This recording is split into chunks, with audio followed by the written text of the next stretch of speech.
Hello, everybody. Welcome to Storytime with Mr. Ross and Archie the... What are you doing over there? You're never over there.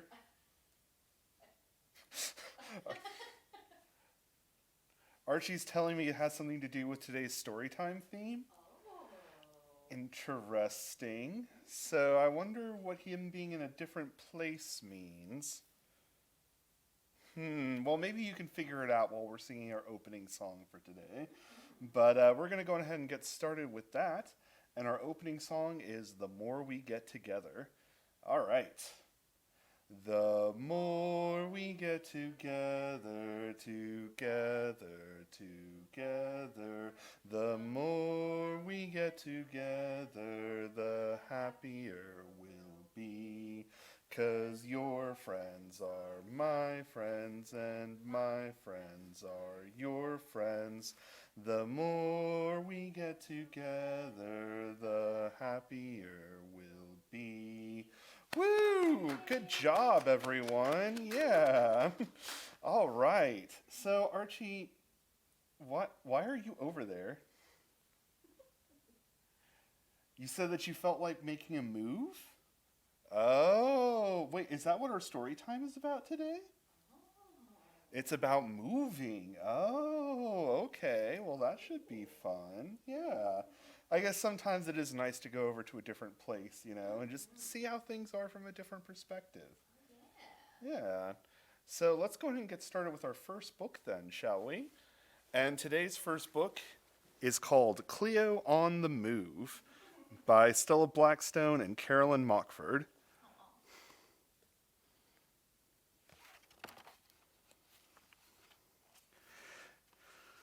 Cleo wakes, Cleo winks, Cleo yawns, Cleo blinks. What's happening today? There are boxes everywhere. What do you think's gonna happen? Casper sniffs. Cleo frowns. Cleo, don't go in there. Uh-oh, Cleo. We're moving to another house. Oh, that's what they're doing. Okay. Huh. It isn't far away. Oh, wow. Look at all this stuff. They're all going to put it in that truck. Come and look. Oh, we'll be there soon. As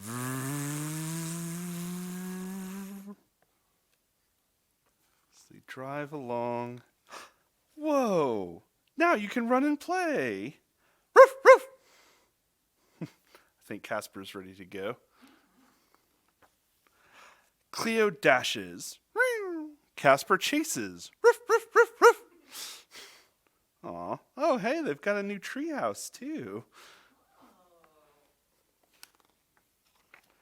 Cleo wins the race. Woo! Aw, good job, Cleo. I mean, she can climb, though, so I guess that does help. Wow, there's so much here to see and smell. Aw, look at all that. Yes, we like this place. Aw, well, yay, they've got good friends all together. And that is the end. Woo! All right, so Archie, it's going to be a little... Oh, nope, you've got further to travel, but he's doing it just fine. So there you go. Yeah, good job, Archie. Okay, Archie, so what's our next story going to be about? You're telling me that there's an elephant? An elephant, you say. Do elephants move houses? I don't think so. Well, maybe they do. We're about to find out in our next story, and this one is called Bella and Stella Come Home by Anika Denise and Christopher Denise.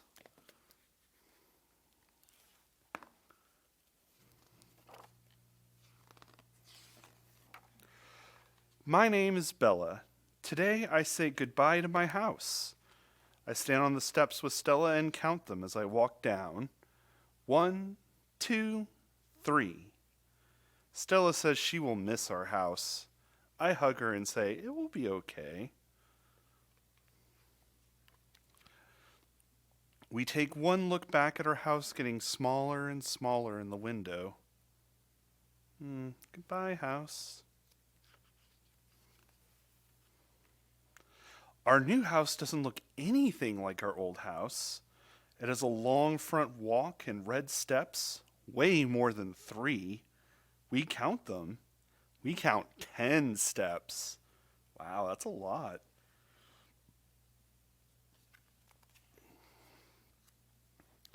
When we open the door, Mommy says, "We're home, Bella." But this does not feel like home. All the rooms are empty. Our voices echo, echo, echo. It's a little spooky, spooky, spooky, I whisper to Stella. Mommy says the house has character. Stella wants to know what character is. I think it means dusty, I say. Stella and I walk into the kitchen. It's yellow. Our old kitchen was blue. Stella thinks kitchens should be blue. I do too. We look out the screen door into the garden. Our old garden had an oak tree in back. This one only has shrubs and grass. Stella thinks every garden should have an oak tree. I agree.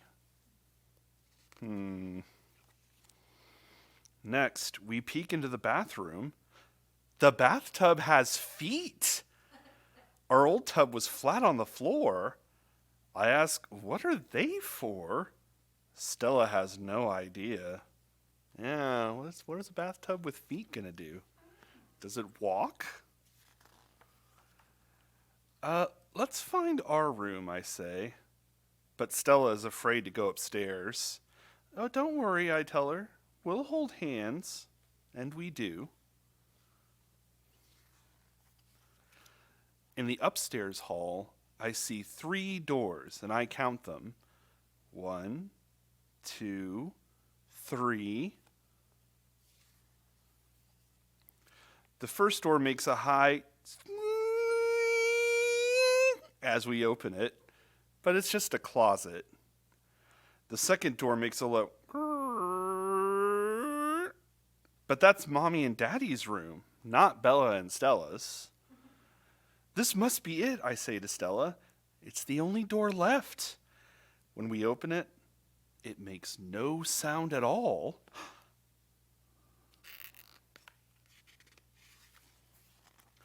Oh, I sigh. There are no polka dot curtains or stars on the ceiling. There's no bed or dresser or lamp or rug. Just a box. One box in the middle of the empty floor. We open the box and dig down inside. It's a tea set. My tea set. Look, Stella, I exclaim. But Stella is pouting. Have some tea, I say. You'll feel better.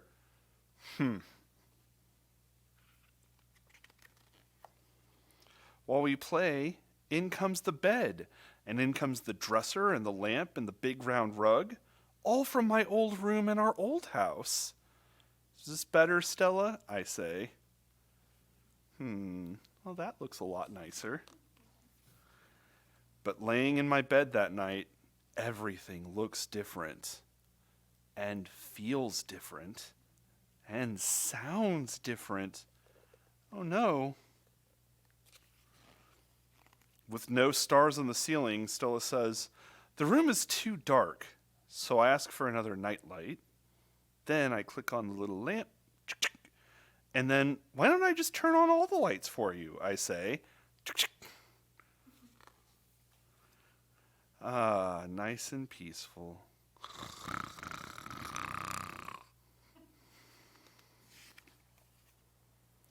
In the morning, with all of our things, Stella thinks it feels a little more like home.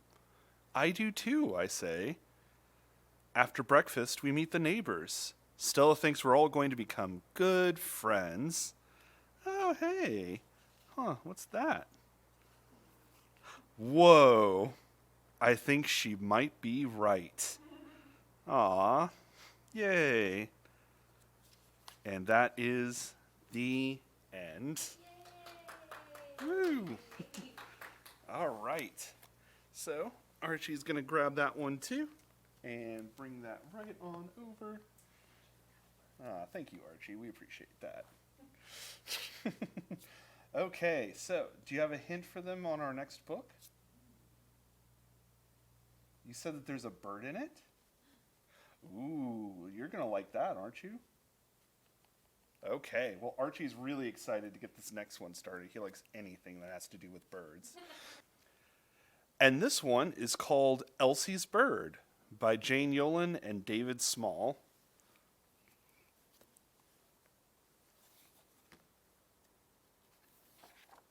Wow, so many birds. Elsie was a Boston girl. From the time she was a little child, hair and pigtails, she knew the cozy harbor where gulls screamed at fishing boats, where the fish merchants called, "Fresh cod, fresh." Huh. It's a nice, coastal area. She would run along the lazy curves of the busy streets, listening to the clop of horses' hooves on stone cobbles. She played skip rope with her friends, calling, "Lady, lady, at the gate." Birds began singing before sunrise, and Elsie knew all of their names: cardinal, chickadee, robin, wren. She loved to sing their songs back at them. What's going on there? But then her mama died. After that, every Sunday when the steeple bell rang, Elsie went to church with her papa to speak familiar prayers and sing favorite hymns and remember. Even so, it was a comfortable childhood and all Elsie knew, but papa longed for something else, something far away from Boston and the sadness in his heart. Yeah, that is tough. When Elsie turned 8, Papa could no longer disguise his longing. "We are going west, Elsie," he said. "We're going to find some happiness away from here." She thought west meant Concord or Lincoln, towns maybe a day's travel away. He meant someplace much further, a faraway place called Nebraska, where there were few people and almost no towns at all. Elsie's grandmother, Nana, wept, and her grandfather, Nani, harumphed. Humph! Her friends all made her little gifts. Then Elsie and her father got on a train. They both carried carpet bags full of clothes and brought along a maple chest packed with linens her mother had sewn over the long year before she died. Best of all, Elsie took a bird cage with her new canary, Timmy Toon, yellow as the sun over Boston Harbor. They sang to one another, bird and girl, along the gathering miles.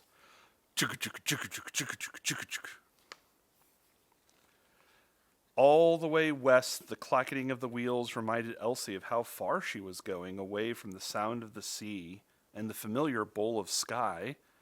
She might not have gone west had she known that the only sea there was a sea of grass. She might not have gone west had she known the nearest neighbors lived miles away. She might have stayed home in Boston with her Nana and Nani, but she had already lost her mother, and she couldn't bear to be parted from Papa, too.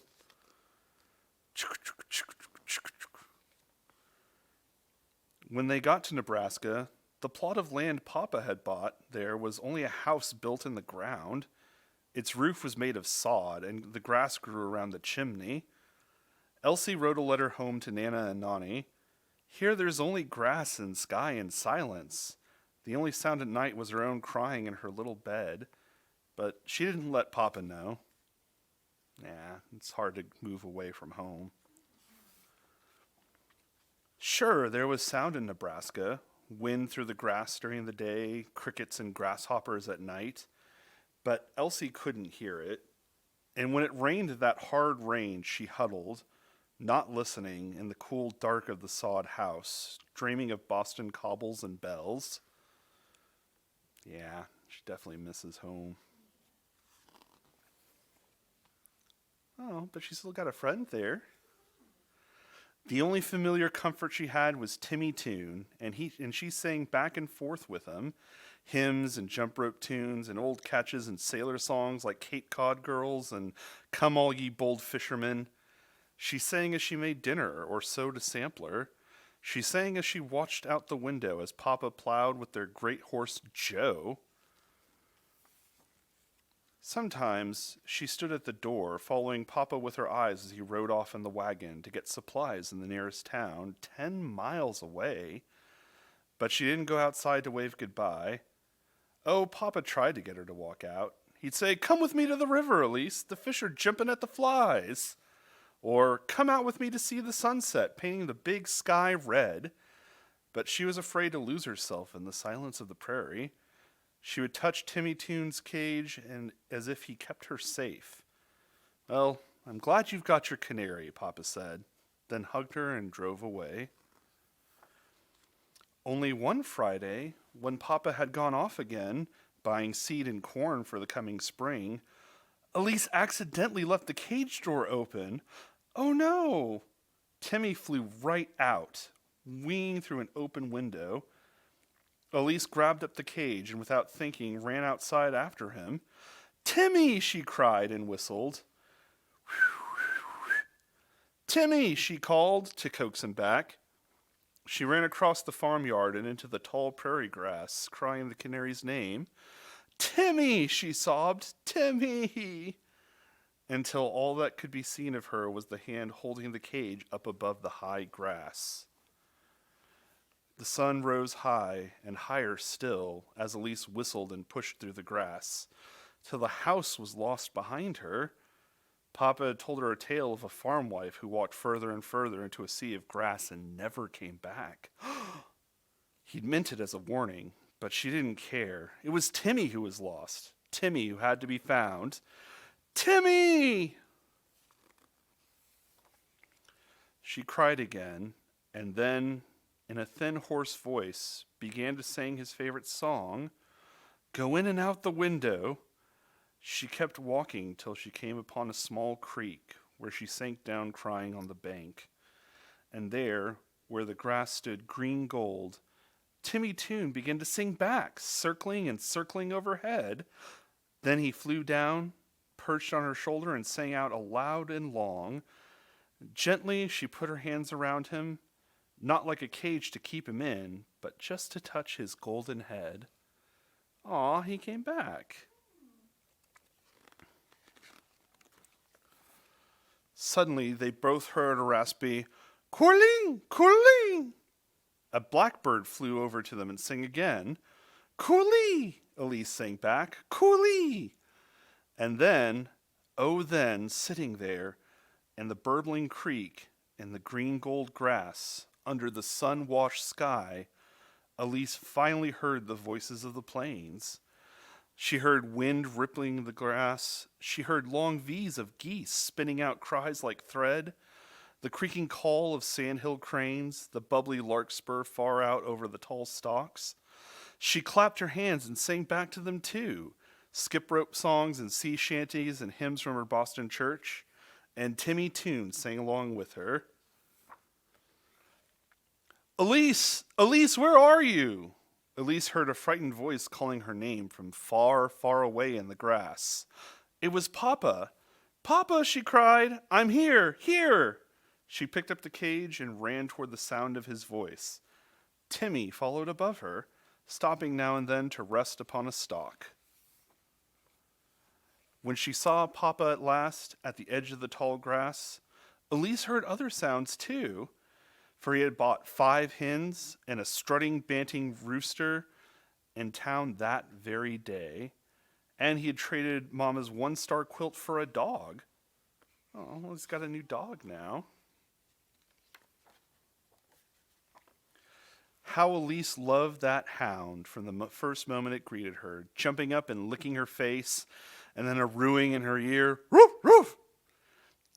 She sang back to it a childhood favorite, with a bow wow here and a bow wow there, and Timmy Toon sang along.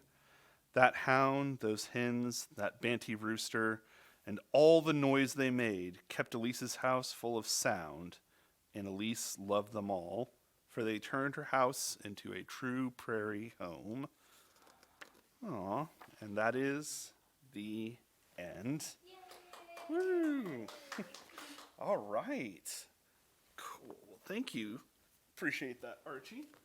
Okay, and so we have one last story, right? Okay, well, Archie's very excited about this, but you said it has to do with somebody moving someplace that they don't belong into? I think everybody can go somewhere. It's a polar bear. Ooh, this should be interesting. I wonder where polar bears move to. Archie isn't sure, but I guess we're about to find out. So, our last story for today is one called Ice in the Jungle by Ariane Hoffmann-Maniyar.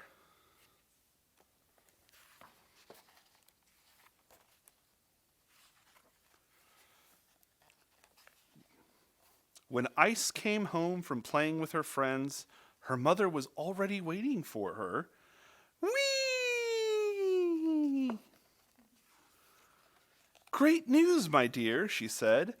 I have a new job in an exciting land far away. We will be moving in a few weeks. Ice did not think it was great news. Moving? She hated saying goodbye to her friends. Oh, goodbye. The journey took a very long time.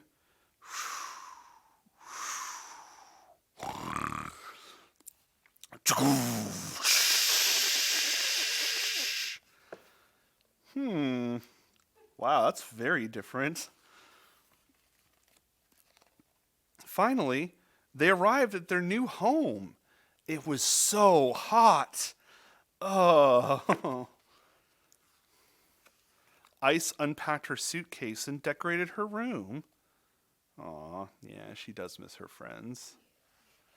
Tomorrow she would have to go to her new school.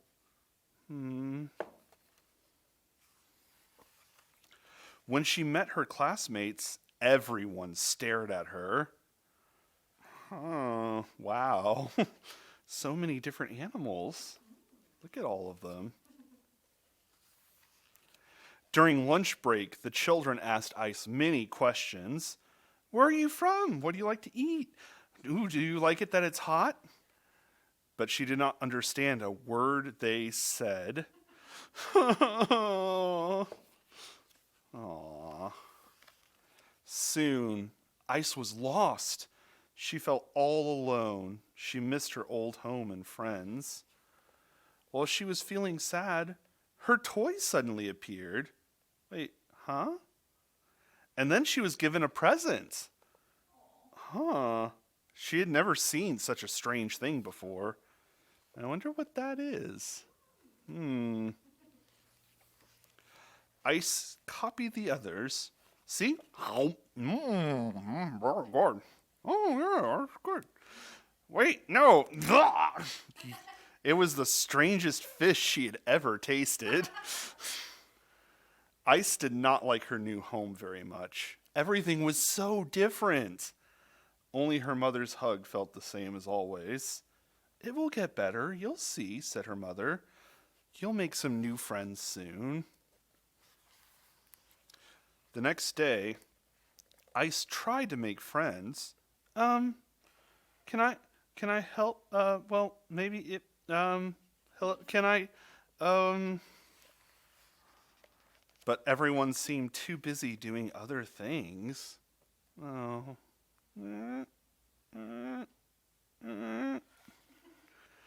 Okay, I guess I'll go back to class. Aw, poor Ice. Surprise! What? Oh, it's a North Pole party. Aw, that's cool. The party was so much fun. Ice didn't want it to end. Aw, wow, they look like they're having a lot of fun, don't they? All sorts of nice frozen treats and everything.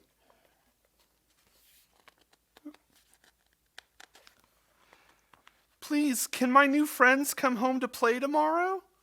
Aw, good. She made some new friends after all. And that is the end. Woo! Okay, so thank you, buddy. Bringing that right over there. Okay, so did you like moving to the other leg today? Yeah? Do you want to move back? Well, we'll see what Archie decides to do next week then, shall we? But let's go ahead and start with our closing song. So this is the Itsy Bitsy Spider. So follow along as best you can at home. The itsy bitsy spider went up the water spout. Down came the rain and washed the spider out. Out came the sun and dried up all the rain. And the itsy bitsy spider went up the spout again. Yeah, good job, everyone. That was great. Okay, well, and then just so you know, if you are watching this on Facebook, if you could please like and share this video, or if you're on YouTube, please like and subscribe, so that way our fun stories can get out to all the children out there. We would love to share our stories with them. And other than that, I think that's all we've got for today, isn't it? Okay, well then we'll see you all next time. Have a good day. Bye-bye. See you next week.